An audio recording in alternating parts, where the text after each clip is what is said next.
बांग्लादेश में जो हुआ है साहब, वो कोई मतलब उसको ठीक से मान ही नहीं सकता। But I am coming back to India, I am partially changing the topic in the middle. ही कह रहा हूँ साहब, अगर जुडिशरी की खिलाफत सड़कों पे उतरेगी तो उसका क्या रिजल्ट अच्छा हो सकता है? मैं कह रहा हूं, आप मानते हैं, मैं मानता हूं, जितने मैं कह रहा हूं सारे 99% लोग मानते हो कि ये जजमेंट ठीक नहीं है, कोई भी XYZ जजमेंट ठीक नहीं है, तो क्या हम सड़कों पे उतर जाएंगे? उतरेंगे भी तो शांतिपूर्वक उतरेंगे। क्या हम कट्टे चलाने लगेंगे? क्या हम ईंट से ईंट बजाने लगेंगे, आगजनी करने लगेंगे? ये क्या हो रहा है? This is starting of anarchy. ये हो नहीं सकता, ये भारत में होने नहीं देना चाहिए। हाँ, सही कह रहे हैं। पहली बात तो चूंकि बांग्लादेश के इशू पर ये है, जी बिल्कुल, मैं एक चीज़ समझना चाह रहा हूँ कि भाई मोदी जी ने कहा था कि बांग्लादेश को आज़ाद कराने में उनका अपना रोल भी है। क्या इसी वक्त के लिए आज़ाद कराए थे? अच्छा, मुझे समझ में नहीं आता कि सत्ता के साथ क्या प्रॉब्लम है? अटैक करके ख़त्म करे बांग्लादेश को? क्यों जुल्म कर रही है? आपको सच में लगता है कितना आसान है आज की तारीख? नहीं, मैं यही सवाल कर रहा हूँ कि इस मुद्दे पर जुल्म के खिलाफ किसी भी जगह पर माइनॉरिटीज पर जुल्म हो रहा है तो हमारा मुल्क कोई भी स्टैंड ले, हर व्यक्ति उसके साथ है। मैं पूरे यकीन के साथ कह रहा हूं। मैं ये कह रहा हूं, सिर्फ इतनी ही बात नहीं कह रहा हूं, मुल्क के अंदर भी किसी की आस्था के साथ मजाक नहीं करना चाहिए, कभी नहीं। मैं किसी की आस्था, किसी की आराध्य, जी बोलिए। सवाल कर रहा हूं, इस मुल्क में किसने मना किया है कि बीफ के कटने पर रोका जाए और गाय को काटना ना जाए? और मेघालय में पार्टी जीतती है इस नाम पर कि बीफ पार्टी करेगी। सवाल ये पैदा होता है, इन सब चीजों से किसने मना किया? मैं कहता हूं, मैं कहता हूं कि बात रखिए कि मैं खुद गया था घूमने के लिए। कहाँ सर? ऋषिकेश। मैं तो जा नहीं पा रहा हूँ। हाँ, आप नहीं जा पाए, मैं तो जाता रहता हूँ ऋषिकेश। मैंने देखा कि पब्लिक को जो सुविधाएं मिल रही हैं बहुत थोड़ी हैं, पब्लिक टॉयलेट तक नहीं है। सवाल ये पैदा होते हैं, इन सब कामों को करने के लिए कौन रोकता है? आप हिंदू मुसलमान करके लोगों को परेशान कर रहे हैं। मैं कहता हूं कि आस्था की इज्जत करें, हिंदुओं की आस्था की इज्जत करें। और मैं कह रहा हूं कि जो कुछ भी बन पड़ रहा है बांग्लादेश के खिलाफ कीजिए। मैं तो अपने आप को पेश कर रहा हूं, आप भेजिए, मैं तो बांग्लादेश जाने को तैयार हूं। बताइए। इसलिए कि मेरा सवाल है कि इस्लाम के नाम पर यह सब कुछ भी नहीं हो सकता है। आप किसी भी मुल्क की माइनॉरिटी पर जुल्म करना गलत है। ये अलग बात है कि यहां पर क्या कुछ हो रहा है, ये एक बिल्कुल अलग सवाल है। आपने सवाल किया था, आपने नहीं, आपने एक इशू रह गया। क्या? आपने एक इशू बोल लीजिए, बहुत देर बाद आए फिर के सवाल ये पैदा होता है कि जो भी अदलिया का फैसला है उसके खिलाफ सड़क पर आना, मैं बिल्कुल गलत समझता हूँ इस बात को। सड़क पर आना किसी भी किस्म की, जाहिर सी बात है, पुरअमन मुजाहरे की इजाज़त जो हमारा कानून देता है उसके अलावा कुछ भी नहीं। लेकिन कट्टे चलाने की थोड़ी देता है, चट्टे फेंकने की थोड़ी देता है, आग जनी की थोड़ी देता है। लेकिन संभल में यही सब हुआ। संभल का अगर सवाल है तो जो मैं जानता हूं वो आपको मैं बता दूं कि 19 नवंबर को जब कोर्ट का ऑर्डर होता है और सर्वे करने के लिए जाते हैं, तो बहुत आसानी के साथ सर्वे करके लोग वापस आ जाते हैं। फिर रिजल्ट आ जाता है, सपा हार जाती है। अगले दिन जब फिर पहुंचते हैं, अरे पूरी खेला हो जाता है। प्लीज बोलिए सर। फ्राइडे आया, फ्राइडे को भी कोई हंगामा नहीं है। आप ये देखिएगा, वो मंगलवार है और फ्राइडे आ रहा है 22 तारीख को, और अब आप उसके बाद 24 तारीख को आप देख लीजिए जिस तरह से जाना। और कहिए तो आपने अभी दिखाया है, मैं बता दूं, सर्वे के साथ वापसी में जिस तरह की सूरत हाल हुई और वापसी में जिस तरह जय श्री राम के नारे लगाए जा रहे हैं। 90 सेकंड अनुराग जी आ रहा हूं कि आप इस तरह के सर्वे, पंकज शर्मा को रखिएगा, पंकज जी को रखिए, इस तरह के नारों की ओके हारिस साहब, क्या पॉइंट टेकन हारिस साहब, शहजाद।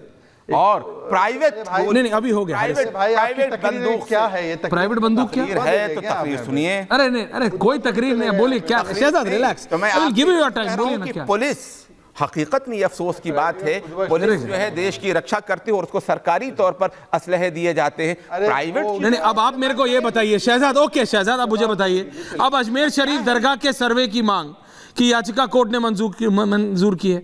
अब आप, मैं कह रहा हूं, इसका काउंटर अगर करना है तो कोर्ट में होगा ना, सड़कों पे थोड़ी होगा। समय पर करिए। चलिए शहजाद, मुझे बोलने दीजिए। अभी पहले मौलाना जी ने बोला कि देखिए माइनॉरिटी पे अत्याचार हो, हम सब साथ खड़े हैं, हम इसका विरोध करेंगे। मौलाना जी एक बात बताइए, कश्मीर में जब आपके आंखों के सामने हो रहा था तब आपने कितना विरोध किया? अब विरोध नहीं, आपके बीच में कोई नहीं बोला, बीच में नहीं, अपने टाइम पे बोलिए। जेनोसाइड हुआ, रलीफ सलीफ गलीफ के नारे लगे, हिंदुओं को खदेड़ा गया, मार दिया गया, काट काट कर भगा दिया गया, तो ये लोग आज इसको इस्लामिक जिहाद बोल दो मौलाना, पहला सवाल। दूसरा सवाल, अब मान रहे ना माइनॉरिटीज के साथ हो रहा है, तो मौलाना सीए के नाम पर मुसलमानों को भड़काने की दुकान क्यों चलाए कि मुसलमानों तुम्हारी नागरिकता छीन जाएगी सीए से, कोई लेना ना देना था भारतीय मुसलमानों का। तो ये जो सारा भड़काया आप लोगों ने मिलकर राजनीतिक दलों के साथ, उसके लिए नाक रगड़ कर माफी मांगा जाए। तीसरी बात, उन्होंने कहा जय श्री राम के नारों से भड़काने का काम हुआ। आज मैं, विष्णु जैन नहीं है इस पैनल पर, विष्णु जैन ने सारा क्लैरिफिकेशन दिया है। जो वो वीडियो थी जय श्री राम वाली जिसमें लोग बोल रहे थे जय श्री राम, वो तो खुद बोल नहीं रहे थे, वो तो तब की थी जब ये सारा मामला शुरू हो चुका था। और पूरे दिन की वीडियो अगर आप देख लो तो ये कह रहे थे कि कौन चला रहा था गोली, पुलिस वाले। ये है फोटो, जरा कैमरामैन जूम करना, ये पुलिस वाला दिख रहा है आपको, मैं प्रूफ लेकर घूमता मौलाना, हवा में बात नहीं करता। ये देखिए, ये काले कपड़े में, कपड़ों से इसको पहचाना जा सकता है कि ये कट्टा लेकर खड़ा है यहाँ पर। ये कट्टा जो है 315 mm है, ये पुलिस 9 mm यूज करती है, 315 mm यूज नहीं करती। ये उसके बाद आप देख सकते हैं कि दगड़ और पत्थर फेंका जा रहा है पुलिस पर। ये पुलिस के ऊपर पत्थर फेंकना ठीक है, जय श्री राम उत्तेजित हो जाते हैं, सरतन से जुदा के नारे लगाते रहे तो ठीक है, पत्थर फेंकना ठीक है, गोली चलाना ठीक है। और मैं पूछ रहा हूं, ये तो संविधान, ये सारे संविधान मंडली है, आम आदमी पार्टी, ये आम सपा, ये मौलाना, सब संविधान मंडली है। इनसे पूछे सर्वे का ऑर्डर क्या बीजेपी ने दिया क्या? कोर्ट ने सर्वे का ऑर्डर दिया, सबकी मौजूदगी में दिया, नोटिस जारी हुई, सबको मिला। अजमेर दरगाह का कोई नोटिस आ रहा है, कोई सुप्रीम कोर्ट उसको जारी कर रहा है। भाई कोर्ट के मामले में सरकार क्या करे, वहां पे हिंदू क्या करे? अगर नोटिस तो कह रहा हूं, ये अनुराग जी, आरएसएस प्रमुख शहजाद भी बोल नहीं पाएंगे। आरएसएस प्रमुख ने कहा था कि भाई हर मस्जिद में शिवलिंग ढूंढना मत बंद करो, जरूरत। मैं कह रहा हूं, लेकिन अगर कोर्ट में जा रहा है कोई अगर कोर्ट में जा रहा है, कोर्ट का, मैं आ रहा हूं शहजाद, कोर्ट में अगर जजमेंट आता है तो उसका अगर खिलाफत करनी है तो कोर्ट में करेंगे ना। एक स्टेटमेंट इसमें जोड़ने दीजिए, फिर आप जाइए। हर मंदिर, हर मस्जिद में शिवलिंग ढूंढने का मना किया है भागवत जी ने, ये बिल्कुल सही बात है। पर हर जमीन पर वक्फ जाकर चढ़ जाए, ये भी गलत बात है। वो तो पार्लियामेंट में चढ़ रहा है, ये पता चला रिपब्लिक के ऑफिस में भी वक्फ चढ़ जाएगा। पता चला अभी कल उन्होंने कोई स्कूल कब्जा कर लिया है, परसों कोई मंदिर कब्जा कर लिया, छोड़ेंगे नहीं, उससे पहले चर्च कब्जा कर लिया, अनुराग जी का खेत बचा हुआ है, किसानों की खेत चली गई है। तो ये कैसे चलेगा? वक्फ का जहां मर्जी करे, रुमाल अनुराग भदौरिया जमीन हो गई। ये कौन सा? जल्दी जल्दी जल्दी जल्दी जल्दी। ओके हारिस साहब, सवाल तो ये है, कश्मीर पे बोलिए। पंकज जी बोले नहीं अभी तक। हाँ, कश्मीर और सीए पे बोलिए। बिल्कुल, मैं कश्मीर पर भी बोल रहा हूँ, सीए पर भी बोल रहा हूँ। सीए पे बोलिए। सबसे बड़ी बात तो ये है कि मुझे समझ में नहीं आता है कि जिहालत की ये लिमिटेशन इतनी क्रॉस क्यों कर जाती है इनकी। मैं पूछ रहा हूँ कि कश्मीर के ऊपर जिस जमाने में हुआ, आज की तारीख में भी मैं कहता हूँ किसी भी मुल्क के इतिहास का ये कलंकित जमाना कहा जा सकता है, जिसके जमाने में किसी कम्युनिटी को वहां से हटाया जाए। आज की डेट में भी मैं कहता हूं और हमेशा कहता रहा हूं कि वो गलत है। अब रह गई बात इस्लामिक जिहाद, बीच में नहीं शहजाद, आपने हिंदू टेरर बोला, जय श्री राम बोला, इस्लामिक जिहाद था कि नहीं? मैंने हिंदू टेरर अभी नहीं बोला। आपने जय श्री राम तो बोला ना, जय श्री राम बोला ना, तो वहां पे रलीफ सलीफ गलीफ पे कौन से नारे लगे, कहां से नारे लगे, बोले जरा मौलाना।